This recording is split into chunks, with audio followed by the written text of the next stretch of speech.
Hi guys, welcome to my channel. My name is Pamela and today we are going to be talking about my favorite books of 2024. So I only have 4 books that I want to talk about. One of them, I'll just talk about it when I get there, but it is mainly just these 4 books, so I'm going to try and keep it short, sweet, and simple. I did read, I don't know, I forgot how many books I read. I'll put it somewhere on the screen. But that is kind of average for me to read.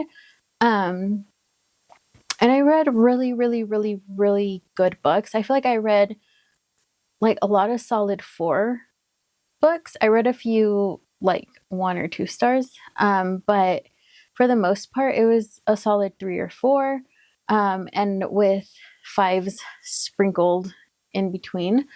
But these books are the books that I can't, in a way, stop thinking about, or as I'm going through my day, these are books that randomly pop into my head or quotes from these books, and I wanted to share them with you. So the first book, and I think this is, I know, this is like my top book. Like if I could only pick one favorite book of 2024, this would be it. This book I keep thinking about, I want to reread again. And again, I'll explain it more once I get to the second book, but so there's another book in this pile that is connected in a way to this first one. And that book is Something Wicked This Way Comes by Ray Bradbury. This is to me, it's a classic. So the first edition was published in 1962. And then after that, it was republished, obviously, more times. But to me, this is a classic. This book is so good. I feel like I'm going to say that about every single book. So just beware. Every book is so good in this list. But this book, there were moments I had to like stop because things got a little bit too creepy for me, and only a few other books have ever done that for me, and they're by Stephen King. But this book, if you have not read this book, I highly recommend it. It follows 2 boys, and a weird carnival, shows up in their town, and just crazy things start happening. There is like a merry-go-round that is the central point of this story, and there's just so much happening, and so much, like, to look at it from like a young boy's perspective. Yeah, this, to me, if I was their age living this, it would be horror, in my opinion. It is disturbing. It gets you in the feels. There's like certain decisions people have to make, and they're hard decisions. But just the way Bradbury writes is so good.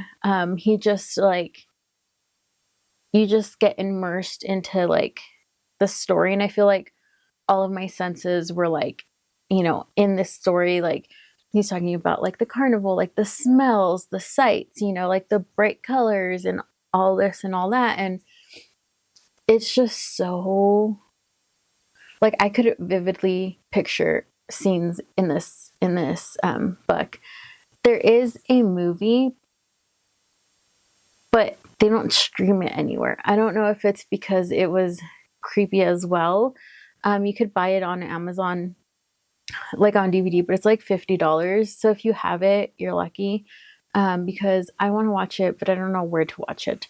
Because I can't like rent it anywhere online, and then I can't, like, no other streaming services stream it. So, yeah, but this book still, every time I see cotton candy or something like that, like, this book just lives rent free in my head now, and I love it. The next book that I'm going to talk about is, in a way, not directly connected, but I personally would recommend reading something this Wicked This Way Comes before you pick up the next book I'm about to talk about, if it is on your list. And that book is Fairy Tale by Stephen King. This was the first book I read in 2024, and it was a 5-star. And like I mentioned, if I would have known how much something Wicked This Way Comes is referenced in this book, I would have read this first, and I think it would have enhanced the reading experience for this one. Because you get it, like you understand what's happening, but I think there's Easter eggs that I missed in this book because I didn't read the Ray Bradbury one first.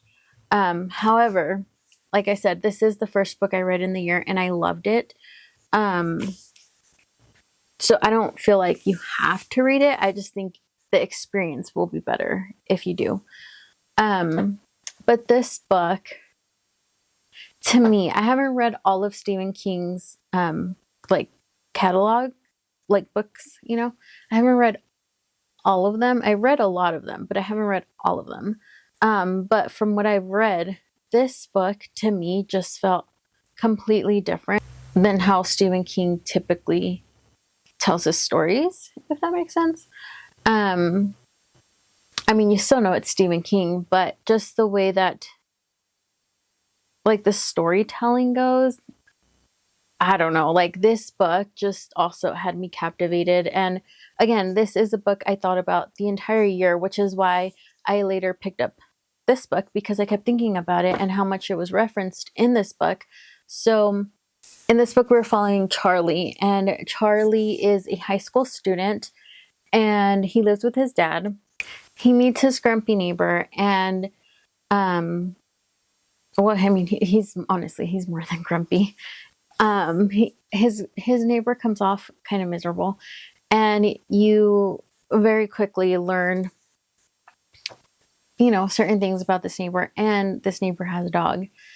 And one day, as the kid is going home from either practice or school, I don't remember exactly from where off the top of my head, but he hears a noise, and it's this neighbor. He fell and he broke his leg.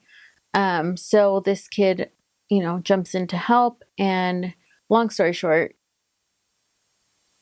the kid ends up taking care of the neighbor's dog, and they become best buds, just the bestest of buds.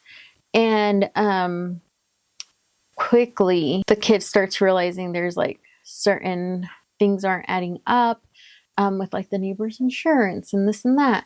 And that's kind of where the story begins. This book it just felt like there was a story within a story in this book. And I've read a few books that have done that, where you literally jump into a new story, like halfway through the book. And then at the end, in true Stephen King fashion, everything connects. But yeah, it was just so good. The ride this had me on, I feel like I read this in a few days because it was just that good. I still think of, the world that Stephen King wrote about in this. But again, I kind of want to reread this now, knowing what I know from Something Wicked This Way Comes, because I feel like I'm going to just probably enjoy it that much more. So I highly recommend this book. But again, I would read this book first and then this one. Yeah, they're just good books, okay? And then the next book I want to talk about is an author that I actually met in person, I want to say 3 years ago. She was doing a book signing in downtown Salt Lake City, and I just happened to go to that bookstore that day, and she was finishing up her like, it was more than a signing. I think she like read a first chapter of like the second book or something like that. I don't remember the details, but I remember one of, readers of this author. I remember just this girl, she came into the library, or not library, the bookstore, from like the little area where the author was speaking at, and I asked her, I was like, oh, like, who's that author? Like, what genre are her books? And this lady was like, oh my gosh, like, it's YA, but it's really good. You should totally pick up her first book. Like, she's here for her second book that just released, and she's doing a book signing, but she's like, I would recommend picking up the first book. Like, it's really, really good. And I was like, okay.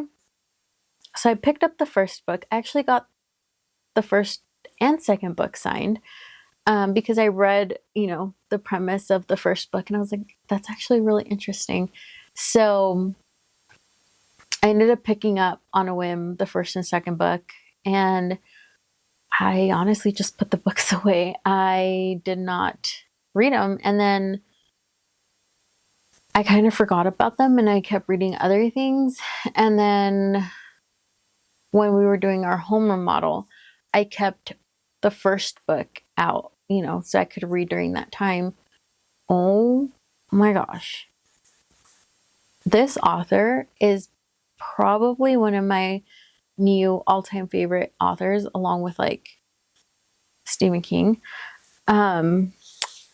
This author is Erin Craig. This is her most recent book. But guys, like, if you have not read Erin Craig and you're into like the horror fantasy type worlds, I highly recommend her. Her books, her first, it's a series. Let me get the first book. So the first book is The House of Salt and Sorrow. If you guys have not read, this is where she signed it.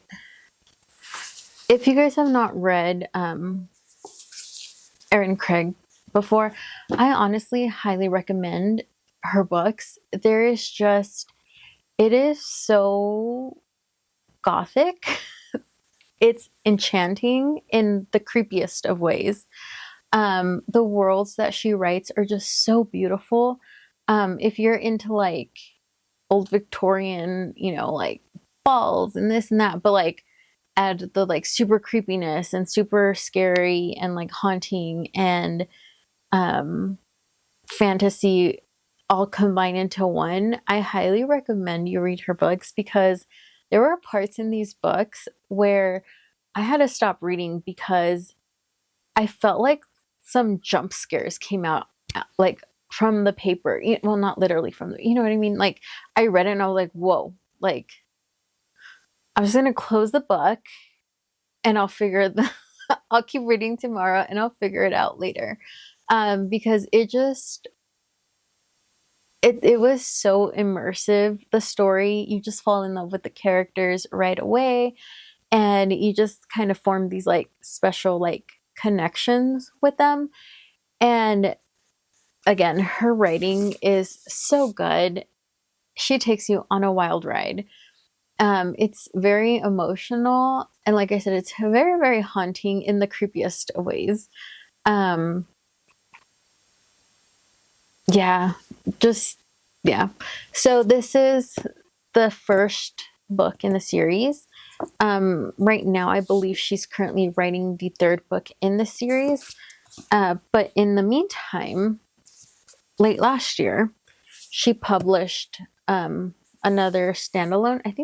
I'm pretty sure this is a standalone, and it's called The 13th Child. This book too was just wild.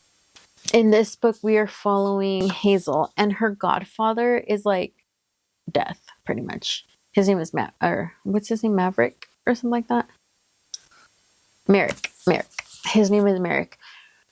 And just the world building that she does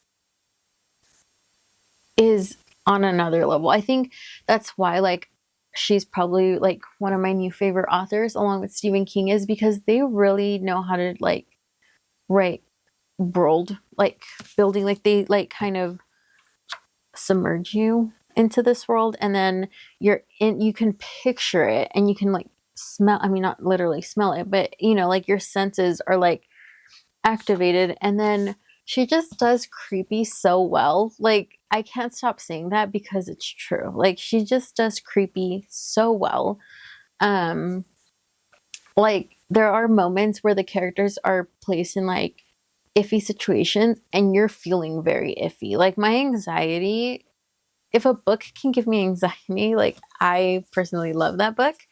And I feel like all of her books gave me some anxiety while reading it, and I loved it. Like I said, this one we're following Hazel. She is the 13th child from a family, and then they can't afford her pretty much, and the parents kind of sell her off. But in this world, the 13th child is supposed to be like a holy type, you know, child, I guess, because it's the 13th. So Death comes and was like, well, if you guys take care of her for a few years while she grows up a little bit, I'll come back for her and then I'll pay you or whatever. Well, it's many, many, many years. She thinks she's forgotten. He eventually comes, and then that's where the story starts here. She becomes a healer, and pretty much she can't save everybody, and the people she can't save become ghosts. They literally follow her around. It's just, again, it's just the way it's described. It's very creepy in the book. But she has to I feel like make peace in a way, and she then gets called to the king, and there's just a bunch of stuff that happens there, and it's a wild ride. I don't want to say it's cozy because it's not. It's very creepy, but it's just very much a world I would totally jump back into if, I can, because I have the book. But I highly recommend these Erin Craig. She is a phenomenal writer. Like I said, she does creepy and haunting very, very, very well, and I love that. So whatever book she releases next, she's going to become an auto-buy author for me, just because I trust her to creep me out and to keep me entertained. The last book, now technically I'm about to talk about 5 books because I brought in a new book with Erin Craig, but the last book on my list is Jesse Q. Sutanto, and it's Vera Wong's Unsolicited Advice for Murders. This is going to be a series, but this is just a fun series because you're following an elderly lady who is in everybody's business, and she's super nosy, and she loves tea. She has a tea shop, and she gets herself into a situation, and police are involved. She does not care for the police or she does care for the police, but she watches a lot of the CSI, I think, shows, and her idea of what the police should be doing and they are doing causes there to be drama, and it's just a good time. Think of it as if you've read Finlay Donovan, which is another one I found last year and I loved. I'm all caught up, and I read the new book that's going to be coming out this year. I already read it because I got approved on NetGalley, and it's so good, guys. So if you're into Finlay Donovan, read this one. You will not regret it. This is a good time. But if you've read this one and you want something else kind of to hold you over until the next book in the series comes out, I would suggest Finlay Donovan, the Finlay Donovan series. But anyways, Vera Wong's Unsolicited Advice for Murders. It's just a good time. It's also, it's a good time, but there is some depth to it. There is kind of I don't want to say a hidden message because I don't think it's hidden, but there is a message of also how people ignore the elderly, but how the elderly do have a lot to bring to the table, and their wisdom, and just their story, I feel like. So this also does pull at your heartstrings a little bit. It's not just literally games or riddles to solve. Like there is a deeper meaning in how elderly people can also be lonely. You know, those that's kind of like the message I feel like behind the story as well. But Vera Wong she's a character, literally and figuratively. I mean, I don't think I'd want her as my neighbor, but she's a good time. I really liked her. So yeah, I recommend you pick up this book too, and you add it to your list of books for this year. And that's it. That's literally my entire list of my favorite books from last year, from 2024. I did read a lot of good books, but these are the books that I keep kind of going back to in my head. Will I reread some of these? Most likely, but for now, I'm reading another series right now. So we shall. If you follow me on Instagram, you know what it is. But yeah, I'm kind of busy with that this month, and I'll probably have like a wrap up of that series at the end of the month. But yeah, if you've read any of these books and you really liked them, let me know what you liked about them. If you've read any of these books and you were like, actually, I didn't really like it, I kind of also want to know.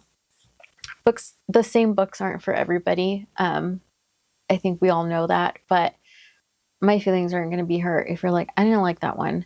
But I do want to know why you didn't like it.